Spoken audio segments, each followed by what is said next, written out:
안녕하세요. 월요일 출근길 주식시황 글로벌 스탁소 박상준입니다. 요새 비가 장마가 지나고 했는데도 계속 오네요. 지난주에도 목요일까지 그냥 계속 비가 왔다 갔다 하다가 그래도 주 후반부에는 좀 맑은 날씨가 펼쳐지니까 그래도 좋더라고요. 날씨가 좀 덥기는 해도 저는 비가 안 오고 이런 날씨가 좀 좋은 것 같습니다. 증시가 지난주에 좀 쉽지 않았습니다. 엔비디아가 실적이 잘 나왔음에도 불구하고 장 외에서는 뭐 8% 이상까지 상승을 하다가 목요일 날 증시였었죠. 뭐 엔비디아는 뭐 0.1% 상승으로 끝나기는 했나 이랬는데 사실 뭐 8%까지 오르다가 그 정도니까 이게 상승했나 싶을 정도로 실적이 너무나도 완벽하게 다 잘 나왔는데 아무래도 이제 잭슨홀 미팅도 있고 최근에 이제 일련의 사태들 때문에 증시가 조금 조정을 받았던 것 같습니다. 지금 오늘 좀 이야기하고 싶은 것 중에 하나는 미국의 소비 시장에 대해서 조금 점검을 해보자 이런 내용으로 좀 이야기를 해보고 싶은데요. 이제 미국 소비 시장을 관통하고 있는 5가지를 제가 좀 정리를 해봤습니다. 첫 번째는 2분기 실적에 이제 소비 판매 기업들이 다 각 제각각의 실적을 내놨지만 물론 잘 나온 기업들도 있어요. 근데 잘 나왔음에도 불구하고 주가가 떨어진 기업도 있고 근데 왜 그런가 좀 살펴보면은 이 전망이라든지 이런 것들이 굉장히 많이 영향을 미쳤다. 그래서 첫 번째는 2분기 실적 잘 나온 기업들도 있는데 잘 나온 기업들은 괜찮은 건가? 요거에 대해서 한번 좀 봐야 될 것 같고요. 두 번째는 신용카드 연체율이 증가를 하고 있다라는 거예요. 이게 뭐 그래프로 보면은 그렇게 크게 지금 뭐 과거처럼 많이 올라와 있는 수준은 아니지만 굉장히 저점에서 많이 떨어져 있다가 지금 올라오는 것 같다. 용트림을 좀 하는 것 같다. 이런 게 이제 뭐 걱정이 좀 되는 면이 있는 거고요. 그리고 이제 10월 학자금 대출 상환이 재개가 됩니다. 9월부터죠. 정확히는 이제 9월에 이자가 계산이 되고 10월부터 납부를 해야 되는데 그럼 지금까지 이 학자금 대출이 뭐 사람마다 다르겠지만요. 한 180불에서 400불 정도까지 이제 본인이 부담을 하고 있는데요. 이 매달 180불에서 400불 정도까지가 지금까지 여유 자금으로 좀 꽂혔다고 하면 지금은 이제 다시 납부를 해야겠죠. 그러면 소비 여력이 과연 될 것인가? 이거에 대한 우려감이 좀 있는 상황도 있고요. 네 번째로는 초과 저축이 감소하고 있다는 겁니다. 이 초과 저축이 왜 중요하냐면 지금 미국 같은 경우에는 원래 저축을 뭐 이렇게 하던 사회는 아니었지만 이제 코로나로 팬데믹이 이제 전 세계적으로 퍼지면서 미국에서 보조금이라든지 이런 지원금을 많이 지급을 했죠. 그러면서 미국의 초과 저축이 많이 증가를 했었습니다. 그래서 그걸로 소비가 많이 견인되는 모습들이 보였는데 이제 초과 저축이 감소세다. 이게 이제 나오고 있고요. 그리고 지금 마지막으로 말씀드리고 싶은 거는 소비 시장에서 과거에는 DTC, 즉 이제 인터넷으로 판매를 하고 직접 이제 그 판매자가 판매를 하는 이런 방식으로 변해가고 있었습니다. 그러다 보니까 이제 마진이나 이런 것들이 많이 개선이 됐었죠. 근데 이게 지금 유통업으로 다시 귀환을 하고 있다. 이런 움직임이 요새 나오고 있어가지고 요거에 대해서도 마지막으로 좀 이야기를 해보도록 할게요. 먼저 이제 주요 기업들 실적이 어떻게 나왔는가 좀 보면은 월마트는 제가 한번 그 게시판을 통해서 한번 소개를 드린 적이 있었는데요. 2분기의 실적이 잘 나왔습니다. 예상치보다 잘 나왔고 무엇보다 고무적이었던 것은 그동안 많이 판매가 되지 않았었던 고가 그리고 임의 소비재 매출이 증가했다라는 거예요. 깜짝 증가였었는데 왜냐하면 이게 작년 하반기부터 해가지고 경기 침체 온다 막 이렇게 하다 보니까 심리가 많이 위축이 되면서 고가의 상품 그리고 임의 소비재들은 판매가 많이 안 되는 이런 모습들을 보였었고요. 필수 소비재 위주로 많이 판매가 됐습니다. 필수 소비재와 임의 소비재는 다 아시겠지만 필수 소비재는 우리한테 꼭 필요한 거 먹고 사는데 필요한 이런 것들이라고 하면 임의 소비재 같은 경우에는 굳이 뭐 있으면 좋지만 굳이 지금 꼭 있어야 하나? 이런 제품들이 되겠죠. 뭐 옷 같은 것도 될 수 있겠고요. 뭐 신발 같은 것도 될 수 있는데 이런 것들이 지금 판매가 그동안 조금 부진했습니다. 그런데 2분기에 괜찮았다라는 거예요. 그래서 이거 굉장히 고무적인가 아닌가라고 볼 수 있는데 이게 지금 소매 판매 기업들의 2분기 실적을 보면은 이미 소비재라든지 판매가 깜짝하게 조금씩 오른 경우들이 있습니다. 근데 이게 자세히 뜯어보면은 이제 7월 달에 미국 독립기념일 연휴가 있었다는 거예요. 그리고 이제 미국 같은 경우에는 9월에 계약을 하다 보니까 계약 시즌에 돌입을 했죠. 그래서 이런 소비가 깜짝 이제 증가를 했다라는 것도 있습니다. 그렇기 때문에 요게 계속 이어질지는 다음 분기까지 좀 지켜봐야 된다라는 게 맞는 것 같고요. 그리고 매장 방문 트래픽이라든지 이런 것도 많이 증가를 했어요. 그리고 굉장히 고무적입니다. 그런데 흥미로운 것은 식재료 부분의 판매도 같이 증가했다라는 거예요. 이게 PB 판매, 그러니까 프라이빗 브랜드죠. 이게 뭐 우리도 저기 노브랜드라든지 이런 것들 있잖아요. 요걸 PB 상품이라고 하는데 이 PB 상품의 판매가 2분기에 9% 증가를 했습니다. 이게 지금 월마트 같은 경우에는요. 미국 내 전체 매출의 20%가 이 PB 상품이에요. 그럴 정도로 큰 비중을 차지를 하고 있고요. 그리고 마진 같은 경우에도 높은 편입니다. 당연히 이제 본인들이 만들어서 이제 제공을 하는 상품이다 보니까 그래서 PB 상품 식재료 부분이 이제 많이 판매 증가를 했다는 것이 여전히 그래도 이미 소비재도 깜짝 증가를 했지만 여전히 그래도 먹고 사는 게 제일 중요하게 생각을 하는구나라는 것을 우리가 가늠해 볼 수 있다라는 거예요.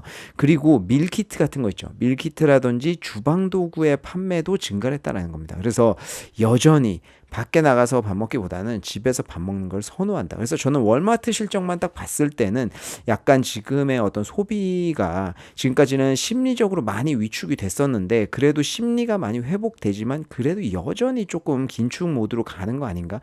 그래서 그 변곡점에 있는 거 아닌가 이런 생각을 좀 했었는데요. 이게 다른 기업들의 실적을 조금 보니까 그것만은 꼭 아닌 것 같다는 생각도 듭니다. 홈디포라든지 뭐 로이스라든지 딕스 스포팅 굿즈라든지 딕스 스포팅 굿즈 같은 경우에는 제가 과거에 몇 번 언급한 적이 있어서 제 방송을 들으신 거나 이제 뭐 제가 3프로나 이런 데에서 하는 방송을 들으셨던 분들은 조금 아실 텐데 이게 미국에서 굉장히 큰 스포츠용품만 전문적으로 파는 마트 같은 거예요. 굉장히 커요. 사실 뭐 이제 사진 같은 거 한번 찾아보시면 아시겠지만 굉장히 큽니다. 근데 그래서 이제 스포츠 판매, 스포츠 용품이라든지 아웃도어 용품 같은 것들 판매 잘 되고 있나 없나 볼 때 딕스 스포팅 굿즈를 많이 참고를 하는데 이번에 딕스 스포팅 굿즈가 실적이 안 나왔어요. 이게 3년 만에 처음 월가 예상치를 하회하는 겁니다. 그리고 매출 감소 같은 거는요. 매출이 감소했거든요. 근데 매출 감소는 20년 만에 첫 매출 감소예요. 그래서 이거 뭐지? 충격이 좀 있었다. 그래서 주가가 그날 많이 빠졌습니다. 근데 보시면 왜 이번에 실적이 안 나왔냐에 대해서 이야기를 하는데 뭐 재고 같은 것도 문제가 되지만요.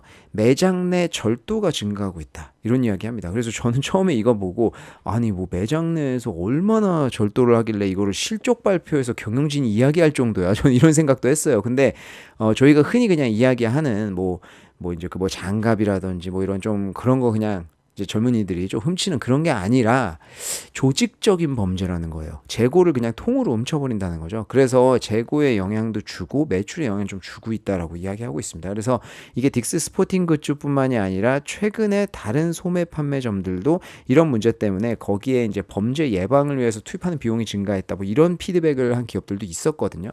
그래서 이게 조금 문제가 되기는 하나 봐요.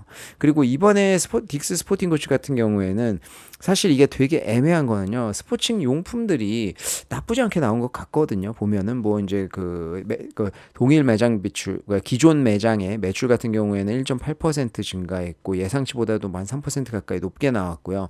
그리고 뭐 이제 뭐 그 판매된 그 전체 수량 같은 거나 이런 거를 봐도 나쁘지 않았다. 3% 정도 증가를 했다. 그래서 좀 나쁘지 않다라는 평가를 볼 수 있는데 이번에 이제 매출이 감소했었던 그리고 마진이 큰 폭으로 하락했었던 주요한 원인은 아웃도어 용품 때문인데요. 이게 지금 팬데믹 때 아웃도어 용품이 판매가 굉장히 잘 됐잖아요. 뭐 이제 아무래도 뭐 재택근무도 하고 그리고 이제 사람들하고 만나지 못하고 하다 보니까 우리나라도 좀 그랬는데 뭐 캠핑이라든지 이런 것도 많이 가면서 아웃도어 용품들이 잘 팔렸습니다. 이게 미국 같은 경우에도 아웃도어 용품이 잘 팔렸었는데 이게 지금은 좀 재고가 많이 쌓였다라는 거예요. 이제 리오프닝하고 이러면서 조금 많이 트렌드가 바뀌었겠죠. 그래서 이 재고 처리하면서 마진이 조금 악화됐다 이런 이야기도 했어요. 근데 더 안 좋은 것은 전망을 낮췄다는 거예요. 그래서 올 3분기에는 전망이 조금 안 좋을 것 같고 그리고 올해 한 해를 봐도 전망치가 나쁠 것 같다라고 해서 EPS를 기존의 12.9에서 13.8달러 달성할 것으로 예상을 했었거든요. 근데 이번에 낮춘 거는 11.33에서 12.13달러입니다. 이 지금 조정한 상단을 보면 12.13달러예요. 근데 과거에 올해 이 정도 달성할 것 같아요 라고 예상했던 게 12.9달러입니다. 그러니까 과거의 하단보다도 못 미치는 거니까 사실 올해 굉장히 안 좋을 것 같다라고 이야기하는 거랑 같은 거예요. 그러다 보니까 주가는 많이 떨어졌다 이렇게 좀 볼 수 있을 것 같고요. 이게 뭐 또 딕스 스포팅 굿즈도 스포츠 용품이니까 그래서 관련돼서 또 그 다음에 있다 나온 게 플라커예요. 플라커는 이런 이제 신발을 유통하는 회사 중에서는 전 세계에서 제일 크죠. 근데 플라커가 매출이 안 좋았습니다. 그래서 매출도 예상치보다 잘 안 나왔고요. EPS도 안 나왔고 그리고 에비타는 당연히 뭐 안 나왔을 거고요. 이게 지난 2개분기 동안 세일 같은 것들 많이 했대요. 그래서 프로모션이 많이 증가를 했다는 겁니다. 그래서 매출은 증가를 했는데 마진은 계속 감소하고 있어요. 이번에도 마진이 4.6%나 감소를 했습니다. 여기서 또 경영진이 이야기하는 거는 이미 소비재 소비 감소 때문이다. 이렇게 이야기를 하는 겁니다. 그래서 지금 이게 당연히 어떤 트렌드가 형성됐을 때 모든 기업들이 다 적용을 받지 않겠지만 어떤 기업들은 이미 소비재가 잠깐 판매가 잘 되고 어떤 기업들은 안 된다고 하니까 지금 이거 뭐지? 좀 잠깐 어떤 단기적인 이슈였나? 이렇게도 좀 볼 수 있다라는 거예요. 그리고 플라커 같은 경우에는 기존 매장 매출이 9.4% 감소를 했습니다. 그리고 재고 같은 경우에도 여전히 높은 수준을 유지하고 있다라고 이야기했어요. 11%나 증가를 했거든요. 이게 전분기 대비는 개선이 됐지만요. 지금 공급망 이슈 같은 것들이 없잖아요. 이런 상황에서 재고가 증가를 한다는 것은 판매가 안 된다라는 것을 좀 볼 수 있습니다. 그래서 굉장히 안 좋게 작용하고 있다. 그리고 이제 나이키 같은 경우에 도 최근에 다시 편입을 하긴 했는데요. 플라커에서 나이키가 나갔었거든요. 근데 그것 때문에도 좀 영향을 받았지만 최근에 들어왔었지만 그래도 조금 판매는 크게 어필이 되고 있지 않다라고 볼 수 있습니다. 그래서 이런 것들이 조금 소비가 이거 올해 전망치들을 다 안 좋게 보고 있어서 올 하반기엔 진짜 안 좋은 거 아니야? 근데 지금까지도 소비가 그렇게까지 좋지 않았어요. 소매 판매 지표 같은 것들은 좀 좋았지만 요거는 이제 필수 소비재나 이런 것들이 좀 밀어 올린 것들이 있다라고 봐야 되겠고 이미 소비재 진짜 사치품 성격으로 하는 어떤 소비들은 크게 좋지는 않았었거든요. 그 대표적으로 또 요번에 나온 게 메이시스입니다. 메이시스는 그냥 겉으로 봤을 때 이게 백화점이죠. 메이시스 백화점은 매출도 잘 나왔고 EPS 순이익 다 잘 나왔어요. 그래서 다 잘 나왔는데 주가가 14% 빠진 거예요. 그래서 왜 이렇게 빠졌지 봤더니 매출이 전년 동기 대비 8% 감소를 했습니다. 그러니까 예상치가 정말 안 좋았던 거예요. 그래서 이번에 메이시스 진짜 매출을 달성 못할 것 같은데 감소할 것 같은데 그래도 그거보다 잘 나왔네 이거니까 크게 주가적으로는 어필할 수가 없었던 거죠. 특히 EPS는 74%나 감소를 했습니다. 그래서 마진도 38.9%에서 38.1%로 감소를 했어요. 그래서 이게 뭐 0.8%니까 크게 감소 안 한 거야 라고 할 수도 있지만 감소세에 있다라는 거 그게 이제 문제인 겁니다. 그래서 또 이제 메이시스에서도 왜 대체 왜 이렇게 실적이 안 좋았어 라고 하니까 재고 처리를 많이 했다라고 이야기를 했어요. 그래서 마진이 좀 해소가 된 거거든요. 지금 결국에는 이게 뭐 생각해보면 떨이랑 같은 거잖아요. 재고를 떨이 한다? 이거는 판매가 안 되기 때문에 재고 떨이라고 저희가 표현을 하는 거잖아요. 그렇기 때문에 지금 판매가 좋지는 않다라는 게 속속 나타나고 있는 그런 상황이라고 볼 수 있고 그리고 메이시스 신용카드 연체율도 증가를 하고 있다라고 이야기를 해서 사람들이 이거 지금 재무 상황이 안 좋아지고 있구나. 이런 것들을 좀 볼 수가 있을 것 같습니다. 그래서 이제 주요 종목들이 차트가 다 무너졌습니다. 막 주가 좋았던 종목들도 실적 안 좋으면 24%씩 막 떨어지고 하다 보니까 지금 차트가 많이 망가져 있는 상황인데 요 같은 경우에는 지금 하반기에 소비가 확실히 안 좋아질 거다라고 말씀드리기는 쉽지 않지만 지금 2분기 실적을 보고 경영진들의 전망을 봤을 때 굉장히 보수적이고 실적이 잘 나왔다라고 하더라도 좀 단기적인 게 아니야라는 의구심이 있다는 걸 좀 말씀드리고요. 두 번째로 말씀드렸던 신용카드 연체율 같은 경우에는 지금 5%대, 3점 후반 정도 되는 것 같습니다. 3%대로 올라왔어요. 이게 지금 1% 후반까지 쫙 떨어졌었으니까 최근 들어서 다시 올라오고 있는 양상을 보이고 있다는 거. 신용카드가 연체되고 있다는 것은 지금 1분기까지 해서 소비가 그래도 나쁘지 않아라고 이야기했던 측면이 뭐가 있었냐면요. 소비가 이제 일어나고 있는데 이게 신용카드 연체율로 이어지진 않았어요. 그러니까 사람들이 있는 돈으로 쓰고 있구나라고 생각을 한 겁니다. 그래서 그래도 경기 침체가 좀 안 오고 괜찮은 거 아니야? 라는 것들이 있었던 건데 지금에 와서는 연체율도 조금 증가를 하고 있다는 것이 이게 사람들이 이제 저축은 확실히 다 거의 떨어졌구나 라는 것들을 좀 볼 수 있는 거고요. 그리고 이제 학자금 대출은 면제를 해주려고 했는데 결국 못하게 됐죠. 그래서 9월부터 이자가 붙기 시작합니다. 지금 2분기 기준으로 보면요. 미국의 학자금 대출 남아있는 게 1조 8천억 달러 가까이 돼요. 천조가 넘어가는 겁니다. 그래서 굉장히 큰 금액인데 이게 뭐 큰 금액을 지금 다 한 번에 갚는다 이런 것도 아니고 당연히 분한 상한이지만 이 큰 금액들을 가지고 있는 사람들 당연히 이 사람들은 아까 제가 서두에 이야기 드렸듯이 180에서 뭐 400달러까지 부담이 다 다릅니다. 그래서 이런 것들을 갚으려면 소비 여력은 확실히 떨어질 수도 있겠구나라는 것을 저희가 생각을 해봐야 될 것 같아요. 그리고 이제 미국 개인 투자자들, 미국 개인들의 저축률을 좀 보시면은 이게 2020년도에 코로나 들어서 확 급증을 했어요. 역사적으로 볼 수 없을 정도로 이제 급증을 했었는데 그 이후에 급감을 하면서 지금은 2005년 정도 수준으로 떨어져 있는 상황입니다. 그래서 저축이 확실히 감소를 하고 있다라는 것을 볼 수 있습니다. 그래서 지금 여러 가지 지표들로 봤을 때 이게 소비가 하반기에 어떨 것이냐에 대해서 우려감이 지금 있는 상황이어서 저희는 그걸 염두에 두고 좀 투자해야 될 것 같고요.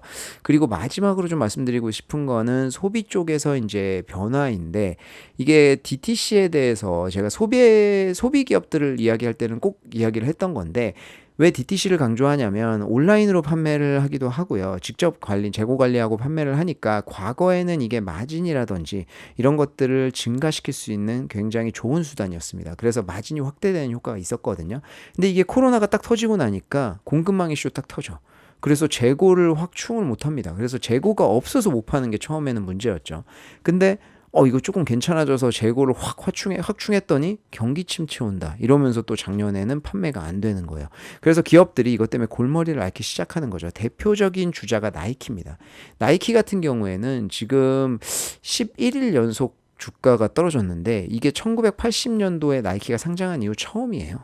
그래서 이게 굉장히 많이 떨어진 거구나. 주가의 폭보다도 사실은 그냥 이제 11일 연속으로 떨어졌다는 거. 이게 굉장히 중요하다라는 거예요. 그래서 이게 지금 충격이 좀 있다라는 건데 나이키 같은 경우에는 DTC로 그리고 본인들이 직접 재고 관리하고 판매하려고 적극적으로 하던 회사였는데 이게 최근 들어서 좀 힘들어지고 아까 플라커 이야기 때도 말씀드렸지만 플라커에서 나와서 우리들이 그냥 할 거야. 그래서 온라인도 구축하고 막 했었습니다. 근데 그게 지금 굉장히 팬데믹 기간을 지나면서 힘들어지니까 플라커에도 복귀를 하고 여러 가지 유통업체들로 다시 회귀를 하고 있는 그런 상황이에요. 물론 이제 나이키의 주가가 떨어지는 것은 큰 그림에서 나이키가 인기가 조금 떨어지나 뭐 이런 것들도 있겠지만 당연히 중국 영향이 있습니다. 중국 같은 경우에는 나이키 매출이 한 30% 정도 차지를 하거든요. 근데 5월 31일 날 1분기 실적을 발표를 했었는데 2분기 실적이죠. 실적 발표를 했었는데 그 당시에 매출이 16% 증가를 했어요. 그래서 중국이 리오프닝을 하면서 이제 다시 자리 잡기 시작을 했다라고 해서 굉장히 고무적인 실적을 발표를 했지만 지금 뭐 막상 그 나머지 다른 스포팅 굿즈라든지 뭐 여러 가지를 보니까 지금 소비가 조금 많이 안 좋을 것 같고 하다 보니까 주가가 지금 영향을 많이 받고 있는 상황이에요. 특히 학자금 대출 상한 재개 같은 경우에는 젊은 층들이 많이 영향을 받잖아요. 나이키의 소비자가 젊은 층들이 굉장히 두껍다 보니까 영향을 제일 크게 받을 것으로 우려가 되면서 지금 주가가 많이 떨어지고 있거든요. 그리고 또 이제 DTC에서 유통업계로 넘어가는 이런 트렌드가 최근에 이제 다시 좀 보여지고 있는 게 뭐 룰루레몬에서는 당연히 이제 아니다라고 이야기했지만 이번에 룰루레몬이 2019년인가 그때 이제 쓱닷컴 있잖아요. SSG 거기에 이제 입점을 했습니다. 근데 23일 날 라이브 방송을 진행을 했어요. 그러다 보니까 이거 이거 다시 이제 유통업으로 왜냐면 이제 룰루레몬 같은 경우에도 DTC의 대표 주자니까 본인들이 인터넷으로 판매하고 직접 판매하는 대표 주자였잖아요. 근데 이게 룰루레몬조차도 유통업으로 회귀를 하나? 뭐 이런 이제 의구심들이 있는 거예요. 뭐 물론 아니라고 하기는 했었는데요.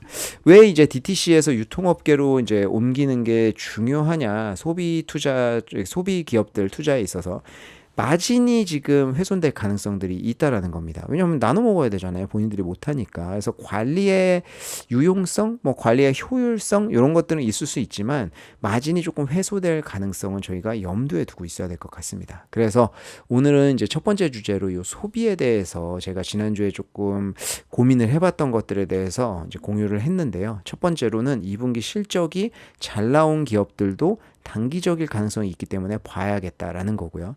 그리고 신용카드 연체율 증가, 그리고 10월에 학자금 대출 상한 재개, 초과 저축이 감소하고 있는 것들은 실질적으로 소비에 어떤 영향을 미칠지 저희가 계속 봐야 될 것 같습니다. 이건 뭐 제가 계속 보고 있으니까 업데이트를 드릴 예정이고요. 그리고 DTC에서 유통업으로 다시 전환되고 있는 이 트렌드는 상당 기간 이어질 것 같다. 그렇기 때문에 우리가 소비 기업들이 지금 향후에 올 하반기에는 좋을지 좀 고려를 하면서 투자해 봐야겠다라고 말씀을 드린 겁니다.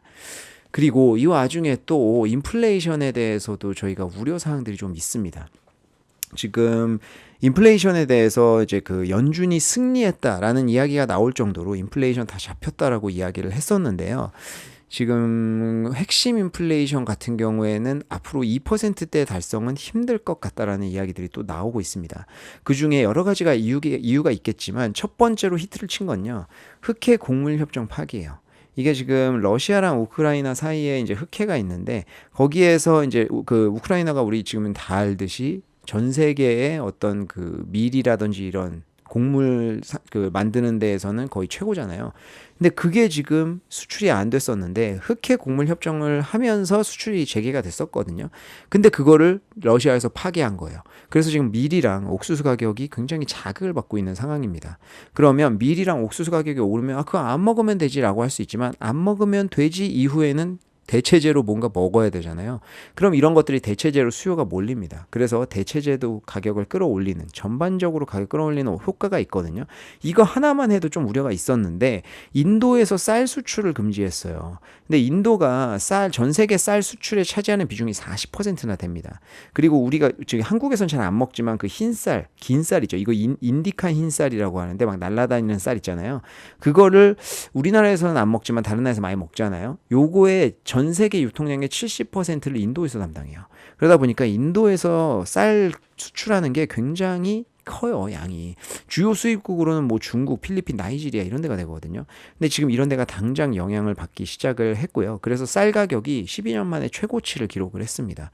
이게 더 악화될 수 있는 가능성은 뭐가 있냐면 인도에서 수출을 금지한 게 이유가 우리 자국 지금 뭐 이제 기후 영향도 있고 하니까 지금 계속 인플레이션이 자국 내부에서 발생을 하고 있다. 우리 쌀 그냥 우리가 소화할게. 미안한데 못 주겠어. 이렇게 된 거예요. 그러다 보니까 다른 국가에서 첫 번째로 그럼 빨리 쌀 사야겠네. 쌀 사재기 해놔야겠네. 그래서 쌀 소비가 갑자기 많이 증가를 했고요.